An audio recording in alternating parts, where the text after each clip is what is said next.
নাটনি আমি এদিনতে পূৰণ কৰিব পৰা বিষয় নহয়। শিক্ষকৰ নাটনি সেইবিলাক মানে হৈয়ে থাকিব। আজি কোনোবা হঠাৎকৈ মানে মৃত্যু ঘটিব, তাৰ পিছত আকৌ কোনোবা আকৌ ৰিটায়াৰমেণ্টত যাব। ঠিক তেনেকৈ শিক্ষকসকল এদিন নহয় এদিন তেনেকৈ মানে কি পৰ্যায়ক্ৰমে ইয়াৰ নাটনিটো নিশ্চয় সৃষ্টি হৈ থাকিব। কিন্তু যিমানখিনি এতিয়া নাটনি হৈছে সেইবিলাক পূৰণ কৰিবৰ কাৰণে আমি এটা প্ৰক্ৰিয়া যিহেতু ইতিমধ্যে আৰম্ভ কৰি পেলাই আমাৰ বাছনি কমিটি বা স্ক্ৰুটিনি কমিটি, ভেৰিফিকেশ্যন কমিটি গঠন কৰি দিয়া, তেওঁলোকে কাম কৰি আছে। কামটো শেষৰ ফালে আহিছে।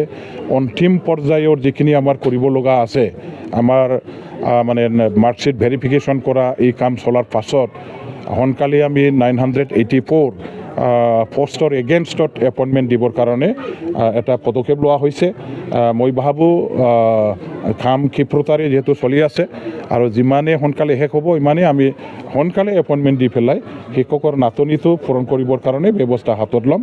বাকীখিনি যিবিলাক আকৌ আছে হাইস্কুলত বা আমাৰ কলেজবিলাকত, সেইবিলাক পূৰণ কৰিবৰ কাৰণে সন্মুখত ইলেকশ্যন অহাটো আমাৰ কাৰণে অলপ অসুবিধা হৈছে।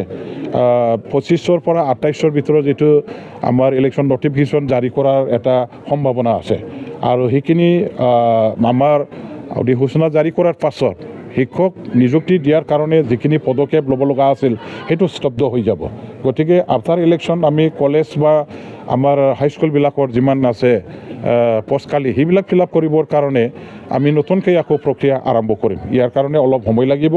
কিন্তু তাৰ আগে LP UP এই দুটা শ্ৰেণীৰ স্কুলৰ যিবিলাক আমাৰ পোষ্ট খালী আছে, আমাৰ শিক্ষকৰ নাটনি আছে, সেইবিলাক ফিল আপ কৰিবৰ কাৰণে অনগয়িং এটা প্ৰচেছ চলি আছে।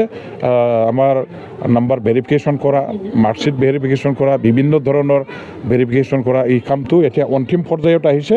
সেইটো হয়তোবা এসপ্তাহৰ ভিতৰত কমপ্লিট হৈ যাব। তেতিয়া আমি আনুষ্ঠানিকভাৱে এপইণ্টমেণ্টৰ মানে এইবিলাক বিতৰণ কৰাৰ ব্যৱস্থাটো কৰিব পাৰিম।